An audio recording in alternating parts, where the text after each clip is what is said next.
Hello, everyone, and welcome to my podcast, Fulfillment in Faith. And we are here with the beautiful, amazing Gina Maas. How are you?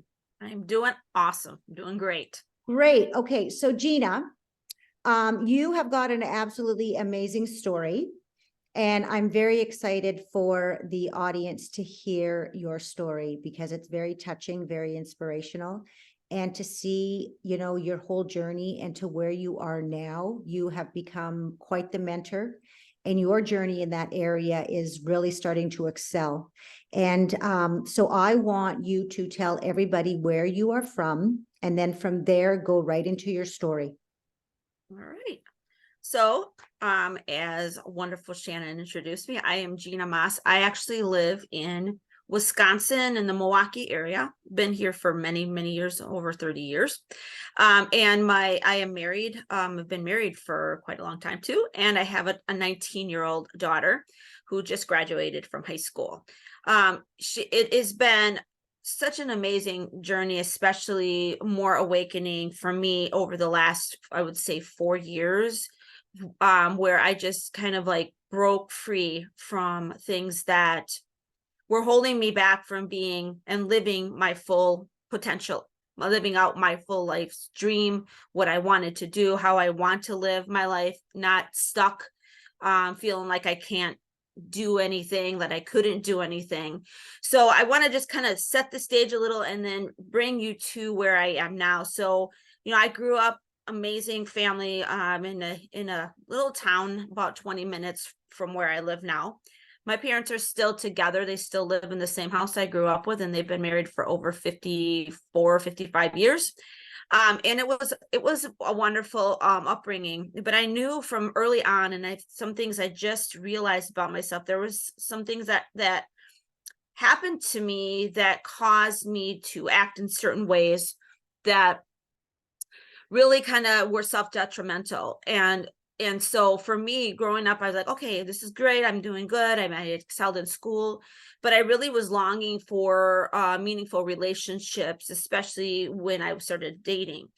And when I was pretty young, and I just realized that there was some sexual abuse and trauma that happened to me when I was about 6 or 7, that kind of, when I look at my life, forced me in a way to think that I needed to have relationships with, be in a relationship with a guy, and even if it was in the wrong way.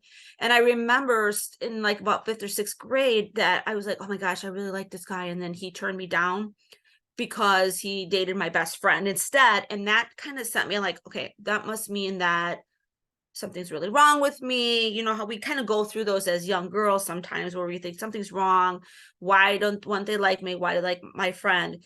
But then I think what happened for me, and the reason I was pushing to get into relationships, was because I had already just personally had some abuse happen to me that I didn't even acknowledge as abuse at that point. But it really had me desiring to have some kind of relationship, even if it was in the wrong way. So after this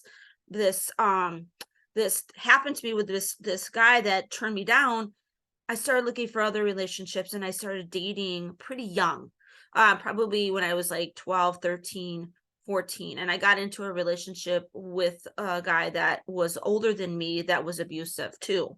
And I'm like, well, obviously I must stay in this relationship because that's the only thing I knew was being a relation. Even if there was things abusive, or he was saying I needed to do things that I didn't want to do, I didn't know how to say no. And I thought that that's what I had to do to be liked or to be cared about, because I had previously seen that, okay, if this person when I was 6 or 7 abused me, that must mean what this is. I was looking for like love, I guess, in the wrong way, and I didn't really know what love meant, and I didn't know how to say no because I had such poor self-esteem at that point. And so I stayed in that relationship for like 4 years. Can I also say something too? Because of your Yep. first encounter, Mm-hmm. even though you were, of course, extremely, extremely young, that set your standard of what normal was. Absolutely. And Absolutely. I want the audience members to know that you look back at your history from when you were a childhood, and this is one thing I really concentrate and I teach my clients. Look back at what was classified as your normal, because it's not normal. Absolutely. And And so you think that's it's your why all normal, these right? things happened to Right. you, right? Because you're going by that first encounter, which was wrong in every single way, Right. every way. Absolutely. And you don't know it's wrong when you're that little and young, and you Exactly. see, and then you're like, well, that must be what's right. Or you don't know how, like when I was in that dating relationship at the age of 14, and he's like, you know, there's things that you do and I didn't want to do. I was too young to be doing, and I thought I had to do to stay in this relationship. And when I think about it now, it's like I went back and I'm like, why did I stay in that? But you don't know any better. And in order to feel what I thought was love, I had to stay in and do the things I didn't want to do. And so you're exactly right, Shannon. It sets up in your mind as the new normal. And so even after I broke that relationship off, and I still I had to feel like I had to be with somebody every time. I mean, I could not have a moment of not being with somebody, because I was so like longing for a relationship that I thought was going to be real and meaningful. So I stopped dating that one guy at 17, and then I was with another one. And it wasn't like that was a bad relationship, but it's just there was no break for me. And I still stayed there. But over this time, it just kept building of my self-worth was found in this guy, or my self-worth is found in meeting the needs of whoever else, like my family. I have to meet the needs of everybody, but I was being swallowed. There was like no me. I didn't even know who I was, and I didn't have any self-identity. All my self-identity was wrapped up with whoever I was with, even if it was not a good relationship. And so that's kind of where I was. And so even when I went to college after high school, and I was still in a couple of different relationships that were not good. Again, not breaking off from one to the next. I would just stay in that because that's who my self-worth was in. I pour myself into everybody else but me. I was through that point that I knew something else was missing, and God was starting to kind of tweak my inside. Like there's something missing. You can't find your self-fulfillment in everybody and everything you're doing and meeting the needs of everybody. You're missing something. There's this hole inside.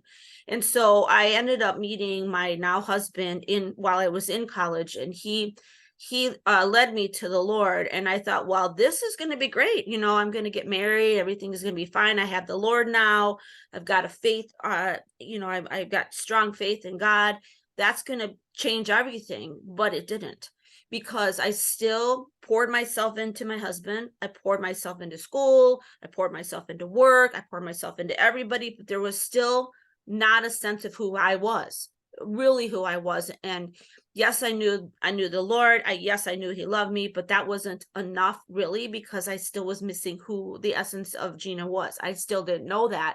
And so I lived many years like that, and still just going, this must be the way it is, and being okay. And then we about 9 years into our marriage, we adopted our daughter, because we had battled through infertility for many years, which was a struggle in itself, because I wanted to be a mother and we couldn't. We had to go through tests and everything. And when we adopted our daughter from Guatemala, which was such a blessing, again, I'm like, wow, this must be it. I'm going to pour myself into my daughter, and I'm a mother, again, there's still no time for me, but my daughter was there, and I got to pour myself into her. Right. And love on her. But I still had the essence of all of these wrong relationships, all of these things that were still part of who I was internally that I didn't let go of. And there was something more that was just aching to change. And after our daughter was like about 13, she went through some real health issues. Like she had started going through rejection of her kidneys. We don't know why. We had to go through that. And that was like, I think, the real beginning of where God was saying, it's time now. You've got to see who you really are, because you've been living for everybody else, people pleasing, dealing with all of that. You're not facing your past of what you went through. You're not letting go of the things, the way you see yourself, because I had been looking at myself and not seeing anything good, even though people didn't see that. I wore this facade of being happy, helping everybody out, pouring into everybody's life, working a full-time job, being a mother, being a wife, doing all of these things, wearing all those hats, but never really seeing myself as worthy, as good at anything, as beautiful. Always saw myself as ugly and disgusting because of what was done to me in the past, but I didn't know why I was feeling that at all until after our daughter had her transplant. She had a kidney transplant, and God just worked the details so perfectly with that. The day before she was supposed to start dialysis, they had a kidney for her. That was such a miracle in itself. And then it was from then that God's like, it's time now. You got to start releasing what's going on. So in I think 2020 or 2021, I went to an entrepreneurial conference, like, because God was like, you know what, you got to start writing, because I'm a good writer. You got to start writing. You got to start looking into how to get, how to kind of get your message out about your daughter and your faith, because my faith was becoming stronger because of what she went through. But little did I know that he was working on something so amazing in me at that conference that I went. And I think it was 2021 in like July of 2021. And I went, and we were working on limiting beliefs. And why aren't you like getting your message out there? Why aren't you doing the things that I'm putting on your heart to do? Right.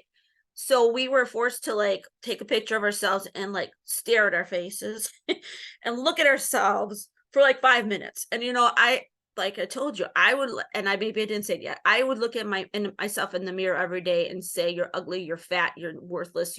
I would out loud say it to myself on a daily basis. That's how I viewed myself. That's how horribly I viewed myself, even though on the outside, people would see me as being happy, helping everybody, doing all the things I'm supposed to do. But I had to look at my face, literally stare at myself, which was so hard.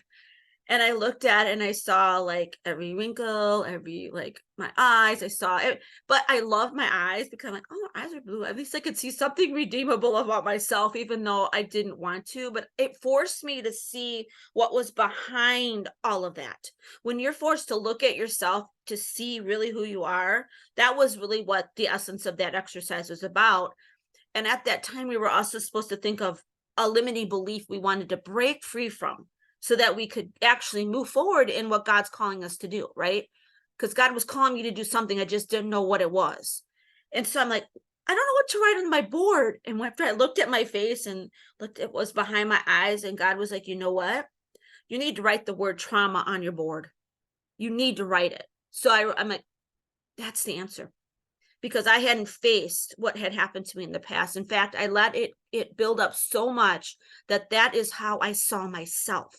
That's what I saw every single day, was all the things that were done to me, and I blame myself for it. I never forgave myself. And God just brought to the realization at that moment with writing that word on that board, that I needed to face the past, but I also needed to forgive myself, because it was not my fault what was done to me, even though I blame myself all the time. And that's what I was really saying when I was speaking those things out to me. And I'm looking at myself going, it must be your fault, you're ugly, I was saying those things that were not my fault.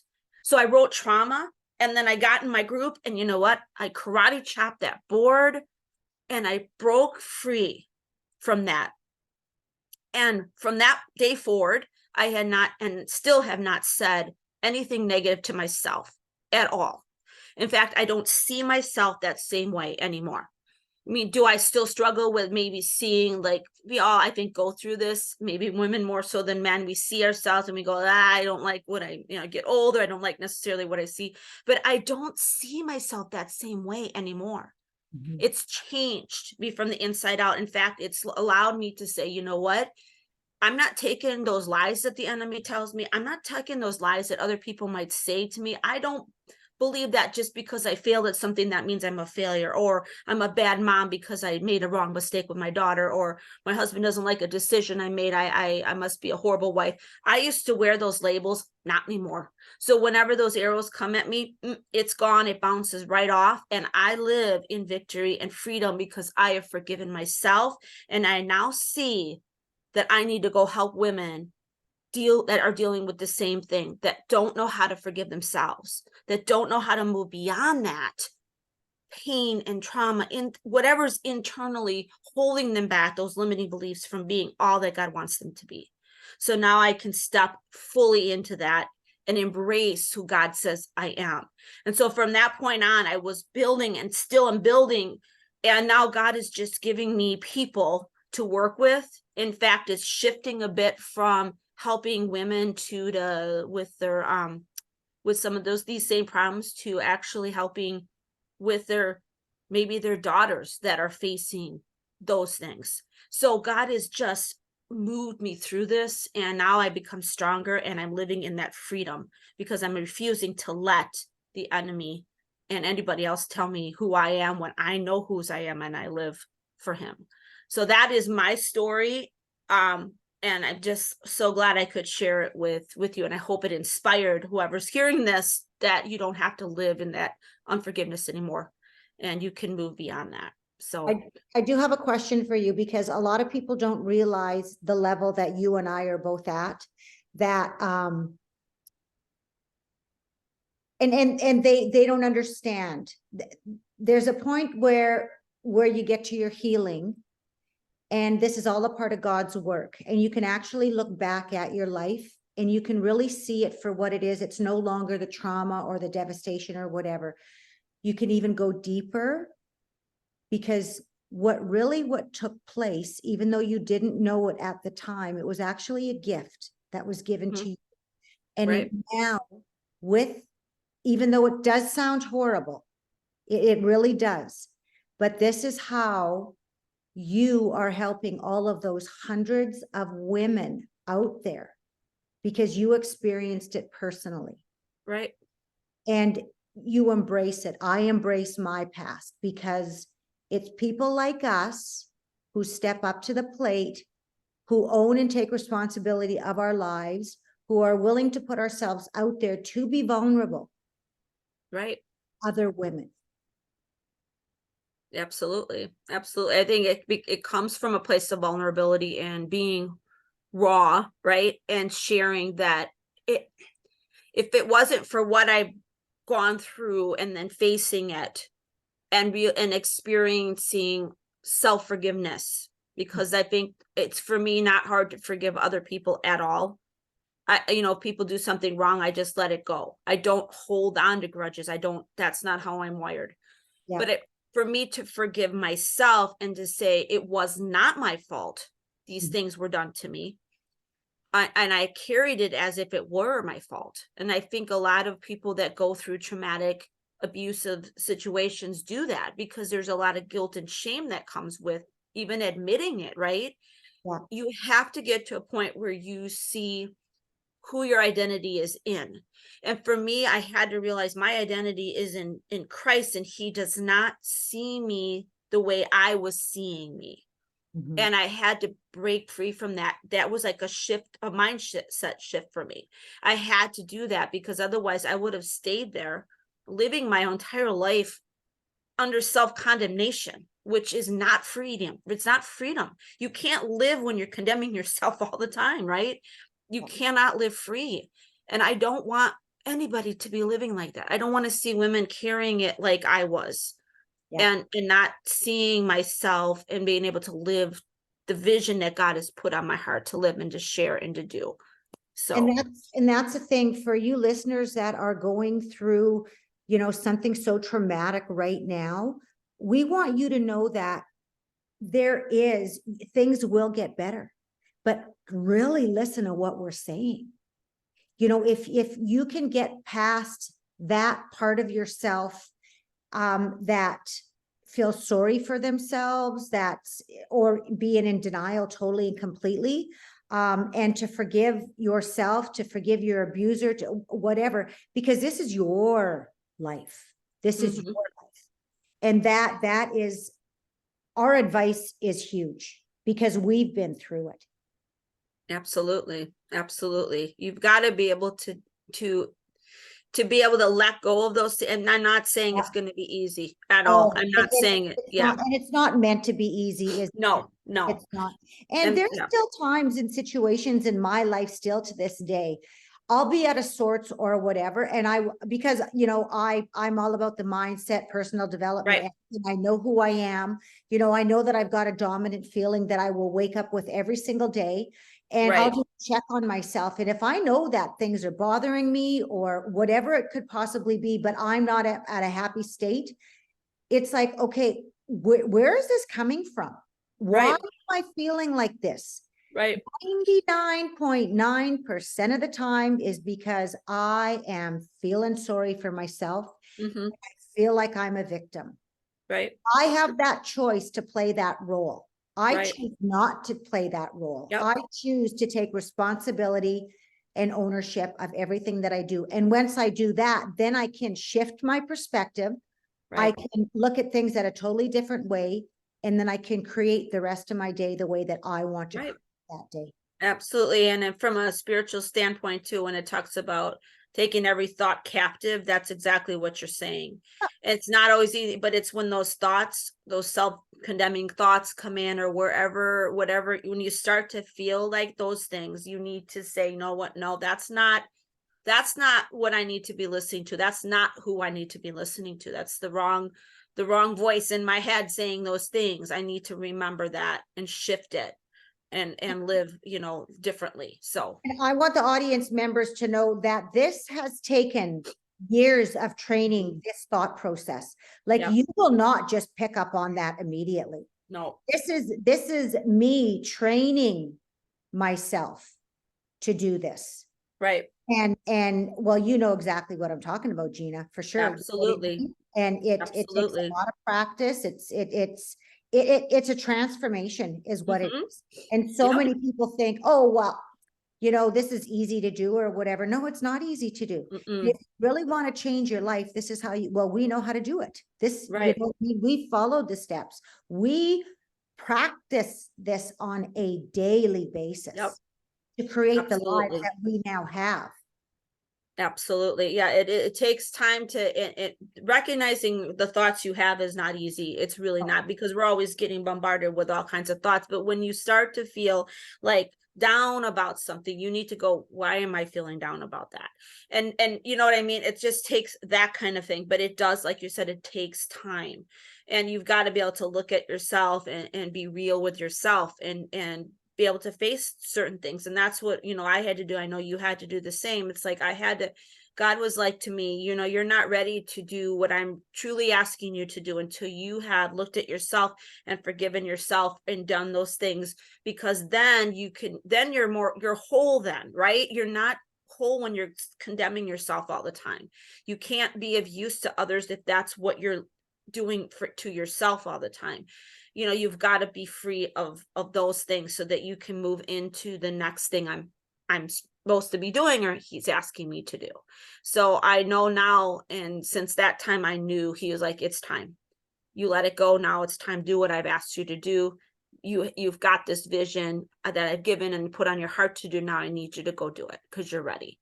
So you have to be ready to step into it. So it was so awesome. For me, it was so like that freedom. Now I don't, people go, how do you just not let that bother you? I said, I just choose to not let it bother me, because I don't see myself the same way. And I Yeah, don't carry those things everything from is a people. choice. Yep. Everything is a choice. And it was so funny because I was driving down the street yesterday, and I just, I've realized it for a long time, but I actually said it out loud to myself. I'm driving along the street and I'm just thinking away, because I'm always a thinking. And I was like, oh my gosh, the majority of my life, I've lived in sadness and unhappiness. And I was like, Shannon, can you and I'm literally having a conversation with myself in the car. And because of the traumas and things and the environments that I was brought up into, which were all normalized, which was all happy, sadness, depression, anxiety, all of that, right? So of course, even just on a normal day, right, where do we fall back into? We fall back into that normal time, which Right. we're familiar with and comfortable with in our life. So Exactly. there are many times many times that I am brought back to that time and space where I don't even realize that I'm there. Exactly. Like, okay, wow, okay, this, I'm not having a good day. Why is this? But it's because I'm comfortable. So I also have to train myself. No, your new normal is happy, joy, peace, because Yep. so many of us are so used to this normal unhappiness within our life. When we become happy, we don't think we deserve that. Yep. We always expect something will happen for us not to be happy, for us to Right. lose it. So what Right. do we end up doing? We create chaos because that's Mm-hmm. what we're familiar with. Yep. Now Yep. that is what the audience members really need to pay attention and look at your life right now, because Yep. guaranteed the majority of you are doing that. Yep. And it is, like you said, it's easy to go back to the normal. It's what we're comfortable with. It's, people that have been through abusive relationships or traumatic events. It's like you wonder, you go, why didn't they just get out of it? It's not, you can't ask a person to just walk out of it and just like leave it because it's what they're used to doing. It's what, even if it's horrible, it's their normal, like you said. It is Exactly. what we're used to doing. And that's why I believe I stayed even in that mindset. I stayed in relationships for a long time because I thought that that's what I deserved. And I felt like that's all I was going to be worthy, good enough to do, or maybe that was the only way I was going to be liked or cared about, was even if it was by somebody that was treating me so wrong. Mhm. And I didn't know better. And even I was very young, but still, even when I got married, it was still thinking I had to still meet all his needs and do all these things. You know what I mean? I mean, it's like I still never was, I was content to be invisible and just live for everybody else and please everybody. Well, yeah, Even though I wasn't like pleasing, I didn't even know how to please myself or saw myself as worthy in any way, shape, or form. yeah, Just as disgusting and all those things that the enemy kept putting in my mind and how I lived for the longest time. yeah. And I just, it breaks my heart to see women there because I know what it was like to live like that. And I don't want to see it. And so if I can help anybody like break free from those things, that's why I do what I do. So, Mhm. but You learned so much on your journey, but what is the one thing that stands out for you the most? I think what stands out to me the most is just the importance of self-forgiveness, because if I didn't do that, if I didn't see that forgiving myself was the key to freedom, I wouldn't be where I am. So you've got to forgive yourself, especially from things that were not your fault.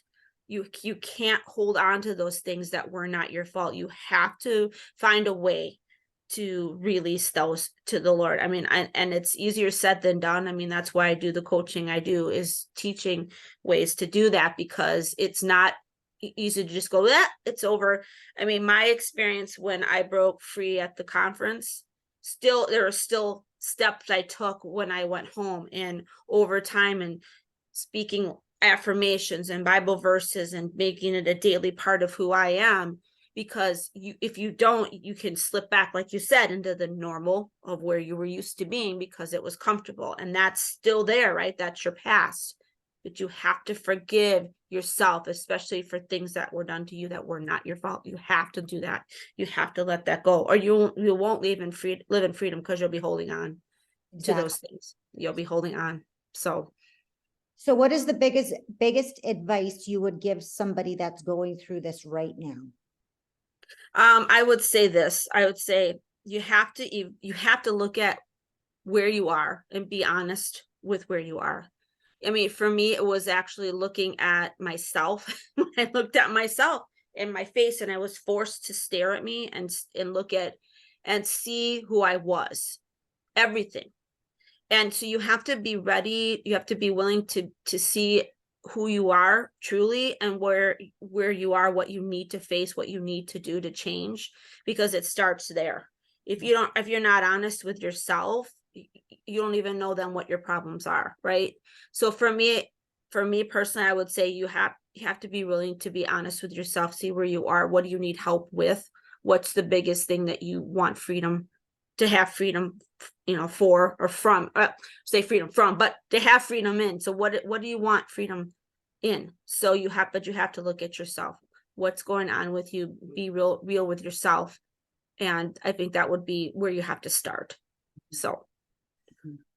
You had talked about your coaching and that, so now this is where we get into all the good stuff about your helping people. So where are you now, Gina? Where are you now in your life? Okay, so for me, what's been great since that time is I've co-written 3 books. One of them it's called Born to Shine, and I actually was on a panel for that. So that's found in Amazon. It actually went to #1. I also was part of a book from our entrepreneurial conference too that is called Live Abundantly. It's also on Amazon. And another one, Modern Day Miracles for Everyday People, is also on Amazon. All 3 of those went to #1, which was amazing. I have written my own devotional, which is called From Fear to Faith. It is coming out.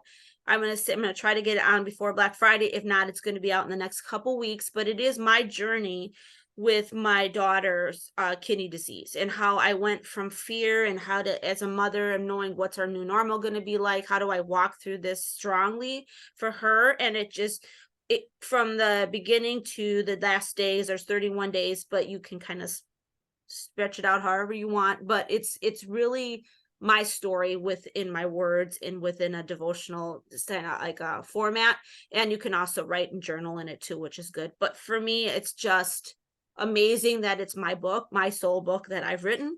And I've got a couple other ones on the way coming out in the new year, 2024. So I'm excited about that. So please be watching. It's called From Fear to Faith, a mother's 31-day devotional, coming out in the next week or so, hopefully sooner, on Amazon. I also have coaching. I do mindset and confidence coaching with women. And I've got some amazing clients that are trying to start their own businesses, but really helping them with goal setting and digging deep into people pleasing and perfectionism, procrastination, things that are holding them back from truly living out their God's given purpose. And we're digging deep into the things that are holding them and keep them stuck, kind of like where I was, in a different way. But we do face those things like that I've gone through too, with the lack of forgiveness. How do I break free from that? So we're breaking free from limiting beliefs. So all of that is working. And one of my clients actually asked me to work with her daughter on some of the trauma issues, which is amazing, because that's from sharing my story. I have on my Facebook page, I have my story on that I've just shared with you, just being raw and real with everybody. But it's from that I believe God is just going to bring me some others that I can help in that way. And then I am actually embarking on some speaking. So in the next 2024, I'm going to be getting on some women's stages, speaking on this directly, because I feel like it just needs to impact women out there. So I've got a lot on there, but I want to share something, if you're okay with it. Absolutely. So I wrote this when I was speaking my story, but I really want people to know that are in the audience who I'm speaking to. So I wrote down, this is who I'm speaking to when I'm actually talking to you about who I help, and who this is for, because my coaching and writing, this is all, it's not about me. It's really about helping you break free from what's holding you back of living out your purpose, and just breaking free from the things that you just feel like I have this on. How do I get rid of it?